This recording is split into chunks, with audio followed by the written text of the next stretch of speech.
बिगर कुलाचा उद्धार झाला, अवतरले संत अक्कोळ गावाला. बालपणी त्यांनी चमत्कार केला, बस्तीचे दर्शन भोजन थाळीला. जय देव जय देव.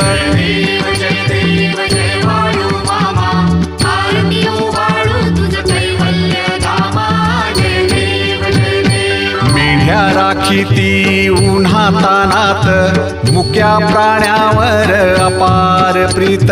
नीतीने वागावे कमी नाही होत, उन्मत्ताला मामा शासन करीत. जय देव जय देव.